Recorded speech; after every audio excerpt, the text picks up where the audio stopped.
জাহান্নামের অবস্থা এত ভয়ঙ্কর হবে, জাহান্নামের ভেতরে লক্ষ লক্ষ কোটি কোটি কাফির মুশরিককে দেওয়ার পরেও জাহান্নাম বলবে হাল মিম মাজিদ, আরো আছে নাকি, আরো দাও। কোটি কোটি কাফেরের দল, মুশরিকের দল, সীমা লঙ্ঘনকারী দল, তাদেরকে যখন জাহান্নামে ফেলা হবে, বড় বড় পাথর খণ্ড জাহান্নামে ফেলা হবে, তারপরও জাহান্নাম বলবে হাল মিম মাজিদ, আরো আছে নাকি, দাও, আরো দাও, আরো দাও। আমার ক্ষুধা নিবারণ হয় নাই। জাহান্নামে তো উত্তপ্ত হবে, জ্বলন্ত হবে, ভয়ঙ্কর হবে। জাহান্নামের এক অংশ আরেক অংশকে খেয়ে ফেলবে। আল্লাহু আকবার। ফেরেশতারাও টালমাটাল হয়ে যাবে। জাহান্নামের রক্ষী ফেরেশতারা কি করবে তারা নিজেরাও বুঝতে পারবে না। কোটি কোটি মুশরিক কাফেরদেরকে জাহান্নামে নিক্ষেপ করার পরেও জাহান্নাম ঠান্ডা হবে না, শান্ত হবে না, বলবে হাল মিম মাজিদ, আরো আছে নাকি, আরো দাও। তখন আল্লাহ তাআলার কুদরতি পা জাহান্নামের ভেতরে ঢুকিয়ে দিবেন। সুবহানাল্লাহ পড়তে পারলেন না মজা করে? কোনো কিছুতেই যখন জাহান্নামকে শান্ত করা যায় না, আল্লাহ তাআলা তার কুদরতি পা জাহান্নামে ঢুকিয়ে দিবেন। দেওয়ার সাথে সাথে জাহান্নাম থেকে আওয়াজ আসবে, কাত কাত বিইজ্জাতিকা ওয়া বিকদরিক, আল্লাহ বিইজ্জাতিকা ওয়া বিকারামিক, আল্লাহ আপনার ইজ্জতের কসম, যথেষ্ট হয়েছে, এনাফ এনাফ, আর লাগবে না। সুবহানাল্লাহ বলেন। ওই ভয়ঙ্কর জাহান্নামে আমরা যেতে চাই কেউ? আমরা সব সময় ওই জাহান্নাম থেকে আল্লাহর কাছে পানাহা চাই। আওয়াজ করে বলেন ঠিক কিনা? বিশ্বনবী সব সময় আল্লাহর কাছে আল্লাহর জান্নাত চাইতেন, আল্লাহর জাহান্নাম থেকে পানাহা চাইতেন। তিনি বলতেন আল্লাহুম্মা ইন্না নাসআলুকাল জান্নাতা ওয়া নাউযু বিকা মিনান নার। আল্লাহ তোমার কাছে জান্নাত চাই, তোমার জাহান্নাম থেকে পানাহা চাই। আবার আমরা যখন দোয়া পড়ি, আমরা পড়ি রব্বানা আতিনা ফিদ দুনিয়া হাসানাতাও ওয়া ফিল আখিরাতি হাসানাতাও ওয়া কিনা আযাবান নার। আল্লাহ দুনিয়ার কল্যাণ দাও, আখিরাতের কল্যাণ দাও, জাহান্নামের আগুন থেকে বাঁচিয়ে দাও। পড়ে আমিন। ওয়া কিনা আযাবান নার মানে কি? আল্লাহ তুমি আমাদেরকে বাঁচাও আগুনের শাস্তি থেকে। এটা বিশ্বনবীর সবচাইতে প্রিয় দোয়া ছিল। নবী যখন তাওয়াফ করতেন, প্রতিটা তাওয়াফে তিনি এই দোয়াটা পড়তেন। রুকনে ইয়ামানি থেকে হাজরে আসওয়াদে যখন তিনি যেতেন, এই দোয়াটা পড়তেন, রব্বানা আতিনা ফিদ দুনিয়া হাসানা ওয়া ফিল আখিরাতি হাসানা ওয়া কিনা আযাবান নার। আল্লাহ দুনিয়ার কল্যাণ দাও, আখিরাতের কল্যাণ দাও। আল্লাহ জাহান্নামের আগুনের শাস্তি থেকে তুমি আমাদেরকে বাঁচাও। আওয়াজ করে সবাই পড়ুন আমিন। সূরাতুল আহজাবের 45 এবং 46 নম্বর আয়াত আমি তেলাওয়াত করেছি, যেখানে আল্লাহ তাআলা বিশ্বনবীর 5টি বৈশিষ্ট্যের কথা বলেছেন। কয়টি? সবাই বলুন আওয়াজ করে, কয়টি? 5টি বৈশিষ্ট্যের কথা আল্লাহ তাআলা এই আয়াত দুটিতে উল্লেখ করেছেন। বিশ্বনবী সাল্লাল্লাহু আলাইহি ওয়াসাল্লামের জীবনী, ওনার বায়োগ্রাফি নিয়ে কথা বলাটা দুষ্কর, কারণ এটার কোনো শেষ নাই, কুল নাই, কিনারা নাই, বিয়ন্ডলেস, বাউন্ডলেস, বটমলেস। সুবহানাল্লাহ বলেন। কারণ তিনি তো এমন নবী যিনি হ্যাঁ বললে এটা শরীয়তে হালাল হয়ে যায়। নবীর মুখ দিয়ে যদি বের হয় হ্যাঁ, নাম, ইয়েস, তাহলে এটা হালাল। ঠিক কিনা বলেন? এ নবীর মুখ দিয়ে যদি না বের হয় যে না, নো, তাহলে এটা শরীয়তে হারাম হয়ে যায়। কেমন নবী আমরা পেয়েছি, যিনি হ্যাঁ বললে হালাল, না বললে হারাম, যিনি সাব্বাবা, এই আঙ্গুলি উপরের দিকে উঁচু করলে চাঁদ ভেঙে 2 টুকরা হয়ে যায়, যে নবী জমিন থেকে পা উঁচু করলে আল্লাহর আরশে মেরাজে চলে যায়, এমন নবীর উম্মত আমরা হয়েছি। যে নবীকে বাদ দিলে কোরআন বোঝা যায় না, কারণ এ নবীর উপরই কোরআন নাজিল করেছে কে? এ নবীকে বাদ দিলে হাদিস বোঝা যায় না, কারণ হাদিস তো এ নবীর মুখনিসৃত পবিত্র বাণী। সুবহানাল্লাহ পড়েন। এ নবীকে বাদ দিলে জান্নাত চিনা যায় না, কারণ জান্নাত তিনি চাক্ষুষ দেখে এসে আমাদেরকে মেরাজ শেষে বর্ণনা করে শুনিয়েছেন।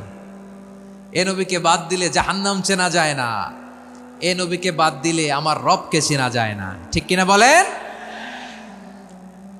তো বিশ্বনবীর 5টি বৈশিষ্ট্যের কথা আল্লাহ তাআলা এই সূরাতে উল্লেখ করেছেন। আল্লাহ রাসূল সাল্লাল্লাহু আলাইহি ওয়াসাল্লাম যখন মক্কাতে দাওয়াত দিচ্ছিলেন, মক্কার কুরাইশরা নানাভাবে বিষ্ণু ঈসা ইসলামকে কষ্ট দিচ্ছিল, নানাভাবে ট্যাগিং করছিল, মিথ্যা অপবাদ দিচ্ছিল। কখনো কখনো তারা বিশ্বনবীকে বলছিল মিথ্যাবাদী, কাযযাব। কখনো বলছিল যে তুমি হচ্ছে জাদুকর, সাহের। কখনো বলেছে শায়ের, মুহাম্মদ তুমি কবি, কখনো বলেছে কাহেন, মুহাম্মদ তুমি গণক, এবং কখনো বলেছে মুহাম্মদ তুমি হচ্ছে মাজনুন মানে পাগল। আওয়াজ করে সবাই পড়ুন নাউযু বিল্লাহি মিন যালিক। তাহলে বিশ্বনবীকে মৌলিকভাবে এই 5টি অপবাদ দিয়েছে। আমার কলেজা টুকরা সিলেটের ভাইরা, বিশ্বনবীর ব্যাপারে মিথ্যা অপবাদ মৌলিকভাবে দিয়েছে কয়টি? 5টি। বলেছে তুমি মিথ্যাবাদী, বলেছে তুমি গণক, তুমি কবি, তুমি পাগল, তুমি জাদুকর। বিশ্বনবীকে যে এই 5টি অপবাদ দেয়া হলো, আল্লাহ তাআলা এটা সহ্য করেননি। এই 5টি অপবাদের বিপরীতে আল্লাহ তাআলা বিশ্বনবীর 5টি চমৎকার বৈশিষ্ট্য উল্লেখ করে সূরাতুল আহজাবের 2টি আয়াত নাজিল করেছেন। আওয়াজ করে পড়েন আল্লাহু আকবার।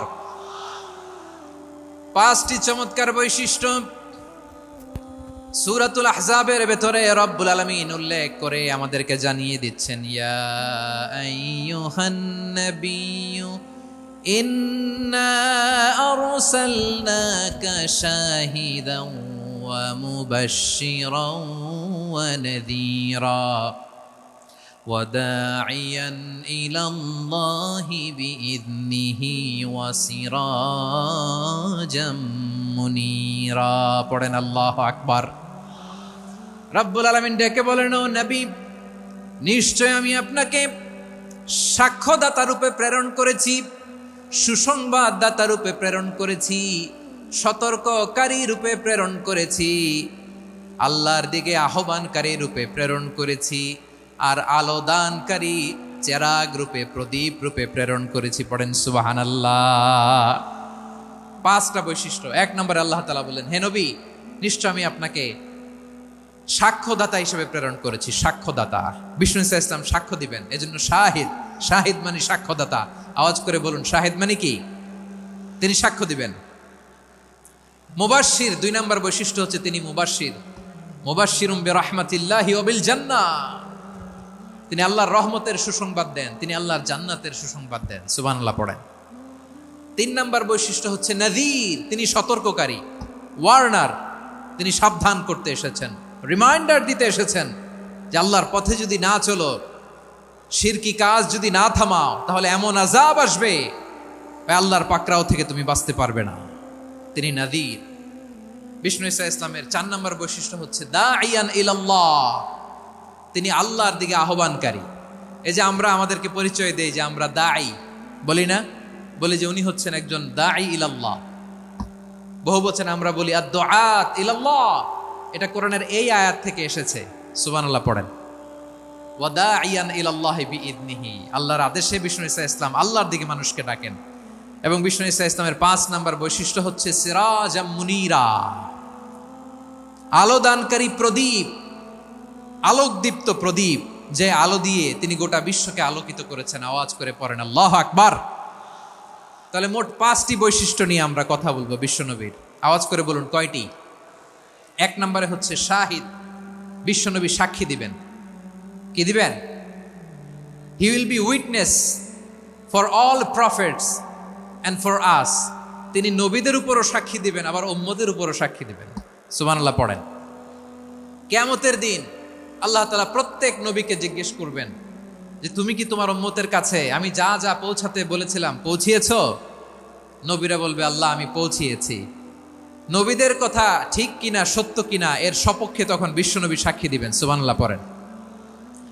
এজন্য রব্বুল আলামিন বলেন, ফাকাইফা ইযা জিনা মিন কুল্লি উম্মাতিন বিশাহীদিন ওয়া জিনা বিকা আলা হাউলাই শাহীদা।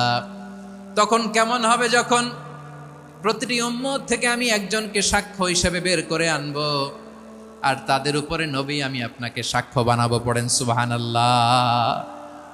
তাহলে সব উম্মতের ব্যাপারে সেই উম্মতের নবীরা সাক্ষ্য দিবে, আর ওই নবীদের উপরে আমাদের নবী বিশ্বনবী সাক্ষ্য দিবেন। সুবহানাল্লাহ পড়েন। এজন্য বিশ্বনবী হচ্ছেন শাহিদ। শাহিদের আরেকটা ব্যাখ্যা হচ্ছে বিশ্বনবী সাল্লাল্লাহু আলাইহি ওয়াসাল্লাম আমাদের সাক্ষীর উপরে তিনি সাক্ষী দিবেন। তিনি নবীদেরও সাক্ষী, আবার আমাদের উপর উম্মতের উপরও সাক্ষী। সুবহানাল্লাহ পড়েন। রব্বুল আলামিন বলেন, وَكَذَلِكَ جَعَلْنَاكُمْ أُمَّةً وَسَطًا لِتَكُونُوا شهداء على الناس